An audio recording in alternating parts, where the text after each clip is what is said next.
Halo Bapak Ibu dan saudara yang dikasihi oleh Tuhan Yesus Kristus. Bagaimana kabarnya? Semoga semuanya dalam keadaan sehat dan semangat. Pada saat ini kembali kita memasuki acara Pualam Kasih Bapa. Sebuah acara di mana kiranya kita semua dapat kembali mempelajari bagian dari firman Tuhan, merenungkannya, bahkan kemudian kita bersama bisa melakukannya. Bapak Ibu yang dikasihi oleh Tuhan Yesus Kristus, ada sebuah lagu yang ingin saya nyanyikan. Tidak saya nyanyikan, saya akan mainkan instrumental. Barangkali Bapak Ibu tahu lagu ini lagu apa, ya? Coba dengarkan.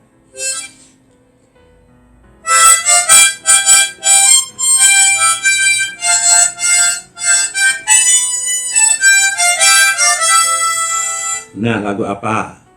Tentu tahu ya, dari NKB. Sebuah lagu yang cukup dikenal, NKB 212. Lagunya, judulnya Sungguh Inginkah Engkau Lakukan. Nah, lakukan apa? Nah, marilah kita bersama-sama membuka bagian dari firman Tuhan yang terambil dari Roma 12 ayat 9 dan 15. Roma 12 ayat 9 dan 15 yang mengatakan demikian. Hendaklah kasih itu jangan pura-pura. Jauhilah yang jahat dan lakukanlah yang baik. Bersukacitalah dengan orang yang bersukacita dan menangislah dengan orang yang menangis. Nah, itu yang dicatat di dalam surat Rasul Paulus pada jemaat di Roma. Kembali ke lagu yang tadi, yang berjudul Sungguh Inginkah Engkau Lakukan. Nah, Bapak Ibu yang dikasihi oleh Tuhan Yesus Kristus, lakukan apa? Lagu tadi mengatakan melakukan hal besar. Siapa sih yang tidak mau melakukan itu? Lagu ini mengacu agar kita menjadi suluh dunia. Jadilah suluh dunia, jadilah suluh dunia. Nah, ingat itu? Kita diminta untuk menjadi suluh dunia. Yang seperti apa? Yang dapat menghibur manusia, yang terangnya dapat mengenyahkan awan yang gelap, bagi hati yang susah dan resah. Nah, untuk melakukan hal itu, kita harus memiliki hati yang peka terlebih dahulu.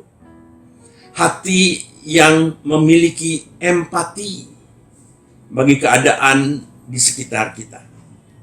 Nah, karena itu, perenungan kita pada saat ini adalah tentang membicarakan tentang empati. Nah, saya ingin bercerita dulu. Ada sebuah cerita mengenai seorang tua yang tiba-tiba jatuh pingsan di sudut jalan kumuh di bagian kota Brooklyn, Amerika Serikat. Lalu sebuah mobil ambulans melarikannya dengan kecepatan tinggi ke rumah sakit King Country.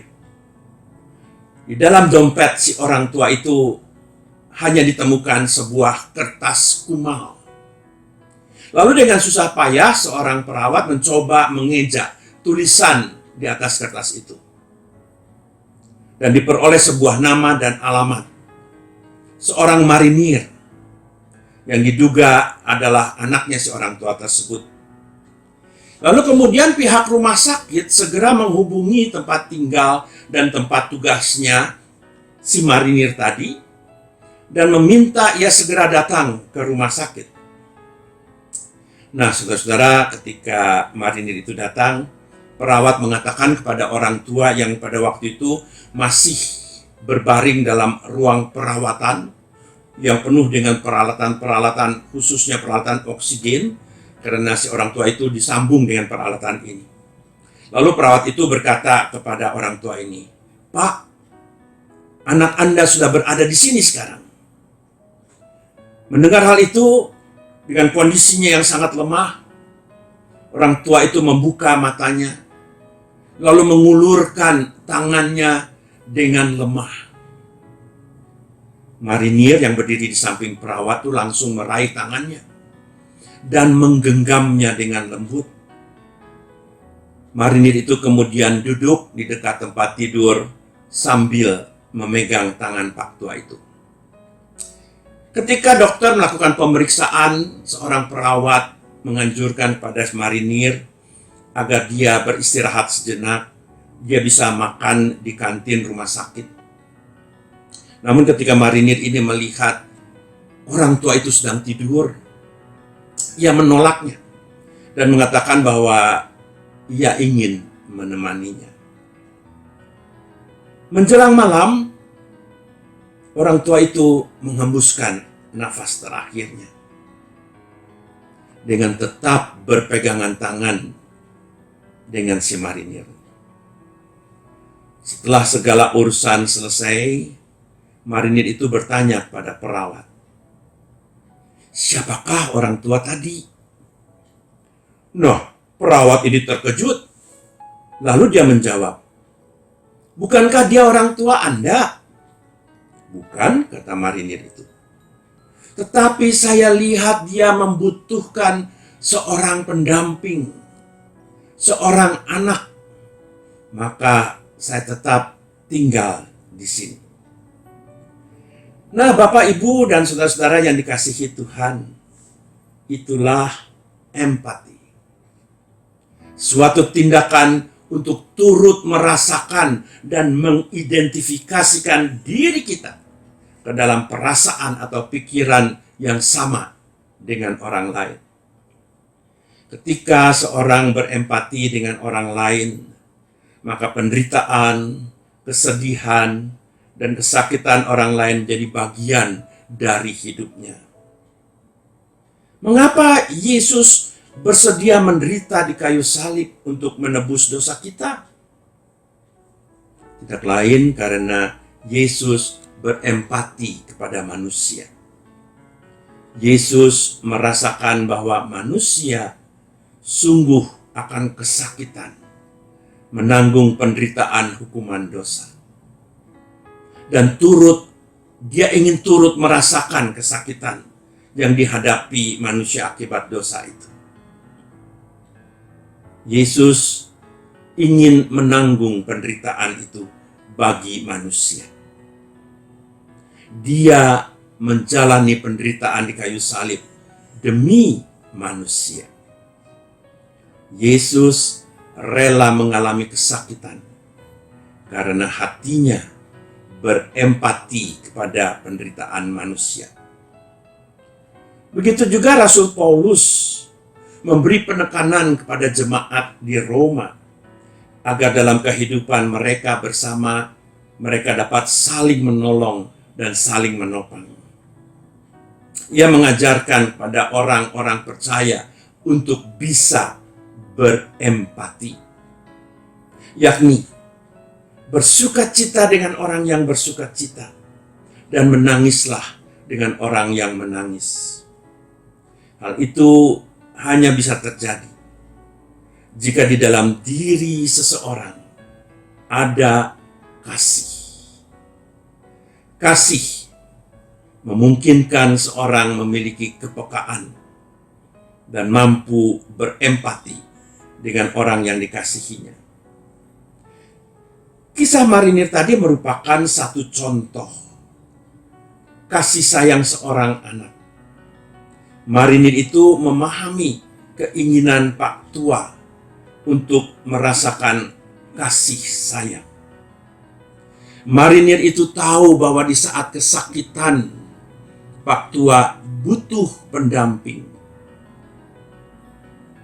Marinir itu memberikan tangan, waktu, dan dirinya menemani Pak Tua di akhir hayatnya. Ia telah bersungguh-sungguh berempati terhadap kesedihan dan kesendirian Pak Tua itu. Bapak, Ibu, dan saudara-saudara yang dikasihi Tuhan Yesus, suasana dan kondisi seperti sekarang membutuhkan banyak orang memiliki empati. memiliki hati yang turut merasakan apa yang dirasakan orang lain. Lalu disitulah kita diharapkan menjadi suluh dunia untuk dapat melakukan hal besar, menghibur, menguatkan, menolong saudara-saudara kita yang terkena dampak akibat COVID ini. Jangan pernah mengatakan, wah, itu terlalu berat buat saya. Jangan mengatakan, saya tidak mampu. Atau kita katakan, nanti saja ya kalau saya sempat. Apalagi kalau ia mengatakan, itu bukan pekerjaan saya. Ingat lagu tadi? Inginkah engkau lakukan hal yang besar? Jangan tunggu tiba saatnya. Kini tugasmu kerjakan dengan baik benar. Jadilah suluh dunia. Lihat. Inilah waktunya. Inilah saatnya untuk kita memiliki empati, untuk menunjukkan kasih Kristus yang ada di dalam kita bisa dirasakan oleh orang lain.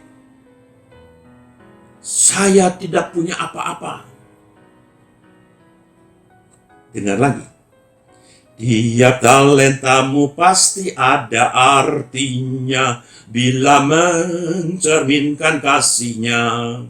Barang yang kecil pun sungguh ada gunanya.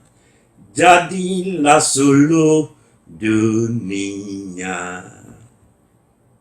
Tuhan Yesus memberkati. Amin.